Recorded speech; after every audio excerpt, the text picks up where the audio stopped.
Hello everyone, कैसे हैं आप सब लोग। सिविल सर्विसेज एग्जामिनेशन की प्रिपरेशन अगर आप इंग्लिश मीडियम में करना चाहते हैं then you are at the right place. Change the medium for UPSC is the name of the channel. Do subscribe this channel and share among all the Hindi medium aspirants, जिससे ज्यादा से ज्यादा जो Hindi medium के एस्पिरेंट्स हैं जो अपने medium को हिंदी मीडियम से इंग्लिश मीडियम में शिफ्ट करना चाहते हैं, जिससे कि उनके सिलेक्शन के चांसेस और ज्यादा इनहेंस हो सके।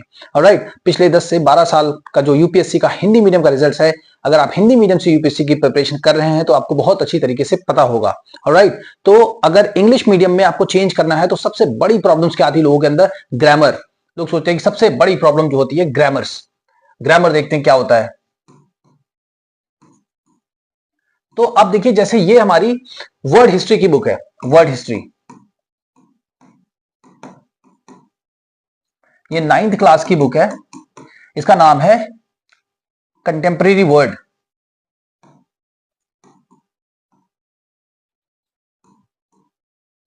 ऐसा करके है, इंडिया एंड कंटेम्परेरी वर्ड, ये इसका नाम है, टाइटल है बुक का। वर्ड हिस्ट्री है 9th क्लास की। ऑलराइट, ग्रामर जब आती है बात की कैसे स्टार्ट करें पढ़ना, how should I study, how should I begin. If अगर आप बेसिक से स्टार्ट करें, बिल्कुल जीरो से, यू आर द बिगिनर। आपने हिंदी मीडियम से थ्रू आउट पढ़ाई करी है, फर्स्ट क्लास से लेकर इंटरमीडिएट और ग्रेजुएशन तक, but still if you are thinking to prepare for the civil services examination in English medium, that means if you want to change your medium from Hindi to English, then the most important question that must be coming to your mind is that how to change the medium. What is the way? What should be the approach, right? What is that particular methodology one needs to follow in order to change the medium from Hindi to English? So the most important question जो जितने भी Hindi medium aspirants हैं उनके अंदर जो आता है कि ग्रामर, इंग्लिश की ग्रामर जो है, ग्रामर बेसिकली क्या होता है? देखिए, रूल्स एंड रेगुलेशंस होते हैं, रूल्स एंड रेगुलेशंस। अब रूल्स एंड रेगुलेशन किस चीज के? ऑफ मींस का, किस चीज के? इंग्लिश लैंग्वेज के, इंग्लिश लैंग्वेज के। अब जैसे अपने देश का संविधान, भारत का जो संविधान है उसको इंग्लिश में क्या कहते हैं? Constitution, constitution of India, Bharat का संविधान। ऑलराइट, अब जैसे इंडिया जो हमारी कंट्री है, ठीक है ना, अब हमारा देश कैसे चलता है? संविधान के हिसाब से चलता है ना। तो संविधान में क्या लिखा हुआ है? रूल्स एंड रेगुलेशंस ही तो है कि अगर आप रेड लाइट पे जंप करोगे, नहीं रुकोगे वहां पे 60 सेकंड या जितने सेकंड का भी टाइमर होता है, नहीं करोगे, अगर आपको ट्रेसपास करते हो, ठीक है ना, उल्लंघन करते हो उस चीज का, तो आपके ऊपर इतने 1000 रुपए का फाइन लगेगा। आप हेलमेट नहीं लगाते हो बाइक पहनते हुए तो आपके ऊपर इतने का फाइन लगेगा। ओवर स्पीडिंग करते हो तो इतने का फाइन लगेगा, है ना। रैश ड्राइविंग करते हो तो इतने का फाइन लगेगा। तो क्या है? रूल्स एंड रेगुलेशंस ही तो है। तो जैसे रूल्स एंड रेगुलेशंस हैं हमारे देश को चलाने के लिए, उसमें कहां पे लिखे हैं? कॉन्स्टिट्यूशन ऑफ इंडिया में, भारत के संविधान में रूल्स एंड रेगुलेशन लिखे हैं।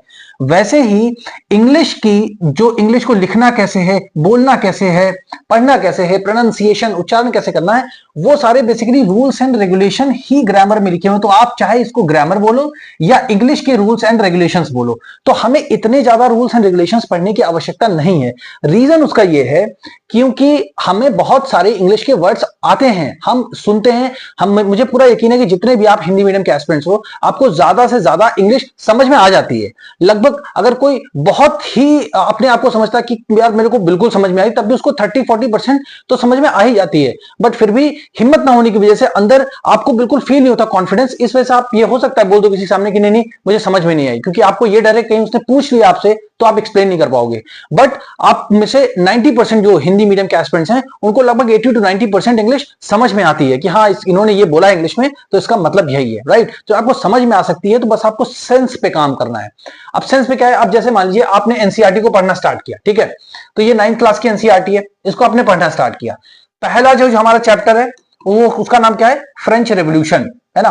French revolution is very very important topic. अब क्या है, देखो जनरल स्टडीज के पेपर 1 में, जीएस के पेपर 1 में ये मेंशन्ड है, वर्ड हिस्ट्री का टॉपिक, है ना, वर्ड हिस्ट्री का टॉपिक। अब यहां से क्वेश्चंस आते नहीं है, अल्टरनेट ईयर आते हैं, मतलब एक साल आएगा तो फिर एक साल नहीं आएगा, फिर एक साल आएगा फिर एक साल नहीं, ऐसे करके आते हैं। बट आप जब तक इसको रीड नहीं करोगे, अंडरस्टैंड नहीं करोगे फ्रेंच रेवोल्यूशन वगैरह को, तब तक आपको जो वर्ल्ड हिस्ट्री है और मॉडर्न इंडियन हिस्ट्री है, इन सारी चीज के जो कंसेप्ट हैं उसको समझने में आपको बहुत दिक्कत होगी। तो वर्ल्ड हिस्ट्री से आते तो नहीं है क्वेश्चन, बट इसको समझना बहुत इंपॉर्टेंट है, ठीक है ना। तो इस वजह से चलिए इसको स्टार्ट, जैसे वर्ल्ड वॉर का टॉपिक है, तो वर्ल्ड वॉर का टॉपिक है, उसको समझने के लिए भी आपको फ्रेंच रेवोल्यूशन की आवश्यकता पड़ेगी।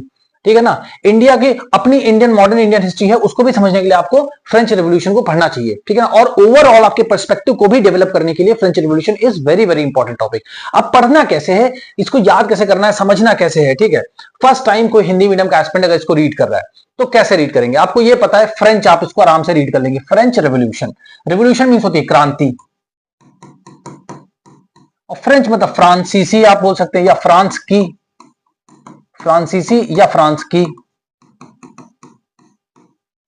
ठीक है। अब ये फ्रेंच रेवोल्यूशन के बारे में पढ़ना है। अब फर्स्ट लाइन स्टार्ट होती है on the morning of 14th जुलाई, ठीक है। ये बहुत इंपॉर्टेंट एनसीईआरटी है, जितने भी हिंदी मीडियम के एस्पिरेंट हैं सबको पढ़ना ही चाहिए, ऑलराइट।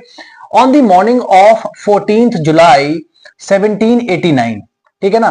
अब ऑन द मॉर्निंग ऑफ 14 जुलाई मतलब क्या है, 14 जुलाई की सुबह, 14 जुलाई 1789 की मॉर्निंग की बात है। ऐसे आपको सेंस समझना है बस, यहां पर कोई ग्रामर नहीं है, कोई वर्ड का मीनिंग नहीं समझना, सिर्फ आपको 1789 लिखा है 14th July on the morning, तो बस आप ऑन सब कुछ बोलो, बस इतना समझो मॉर्निंग लिखा है, अच्छा मतलब 14th जुलाई 1789 की जो मॉर्निंग है उसके बारे में बात की जाए। क्या हुआ उस टाइम देखते हैं। द सिटी ऑफ पेरिस, अब ये पेरिस क्या है, फ्रांस की कैपिटल है ना, फ्रांस की कैपिटल है, कैपिटल मींस राजधानी है, राइट। कैपिटल, कैपिटल को क्या बोलते हैं, राजधानी। देखिए इतने सिंपल वर्ड से आपको पता भी है ना। The city of Paris was in a state of alarm, was in a state of alarm. अब जैसे ये वर्ड है was in a state of alarm, अब इस वर्ड को आपको लिखना है, इसका मीनिंग क्या होता है, स्टेट ऑफ अलार्म। इसका मतलब ये होता है, स्टेट मतलब होता है स्थिति, और एक स्टेट मतलब होता है प्रदेश भी, ऑलराइट। बट यहां पर क्या है, स्थिति इसका मीनिंग है। अब स्टेट ऑफ अलार्म मतलब क्या है, स्टेट ऑफ इमरजेंसी जैसे होता है ना, स्टेट ऑफ इमरजेंसी मतलब आपातकाल की स्थिति है, आपातकाल की स्थिति है। तो बताया जा रहा है कि 14th जुलाई 1789 की मॉर्निंग को city of Paris was in a state of alarm. तो वॉज मतलब थी, जो पेरिस है उसमें आपातकाल की स्थिति थी, बस इतना मतलब आपको समझना है। अब जैसे जो मैंने इंपॉर्टेंट वर्ड आपको बताया स्टेट ऑफ अलार्म, आप इसको लिख लो, ठीक है ना। इसका मतलब क्या है, आपातकाल की स्थिति, है ना, इसका मतलब है स्थिति, आपातकाल की स्थिति। ऐसे करके आप इंपॉर्टेंट वोकैबुलरी जो है आप इनको याद करते चलो, ठीक है। उसके साथ साथ आप समझते भी चलो, तो आपका टाइम भी नहीं वेस्ट होगा कि आप बैठ के पहले पूरी की पूरी आपने स्टार्ट कर दी ग्रामर पढ़ना। ऐसे बोलते हैं ना कि यार एसएससी में बहुत बच्चों के क्वेश्चन है सर एसएससी वाली ग्रामर पढ़नी चाहिए, नहीं, एसएससी में अलग लेवल की ग्रामर पूछते हैं, आपको एसएससी के उस तरीके से ग्रामर नहीं, आप यहां पर अप्रोच आपका अलग है, ऑलराइट। फिर यहां तक समझ गया, the king had commanded troops to move into the city. अब क्या है, द किंग मतलब सबको पता है राजा, हैड कमांडेड, तो अब जब आपको इंग्लिश मीडियम में चेंज करना है तो मीनिंग आप ऐसे लिखो, हैड कमांडेड। तो इसका कमांड मतलब क्या होता है, ऑर्डर देना, कमांड देना, ऑर्डर देना, ऑलराइट। तो हैड कमांड, तो हैड मींस था, ठीक है। हैड कमांडेड मींस ऑर्डर दिया था, इसको मतलब क्या है, आदेश दिया था। ऐसे आप इसको वर्ड के हिसाब से मीनिंग लिख लो इसकी।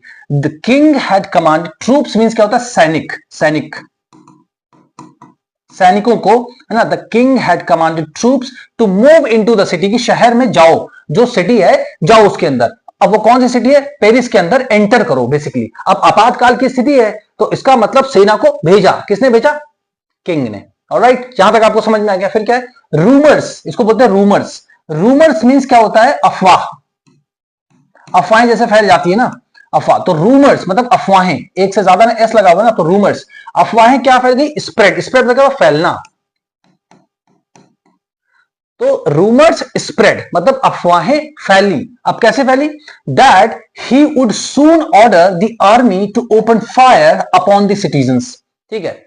अफवाह ये फैली शहर में कि, अब दैट मीन्स की, अफवाह फैली शहर कि ही मतलब यहां पे क्या है, राजा से मतलब है, कि वो मतलब the king would order, would soon order, soon मतलब क्या होता है, जल्दी, जल्दी आदेश देंगे।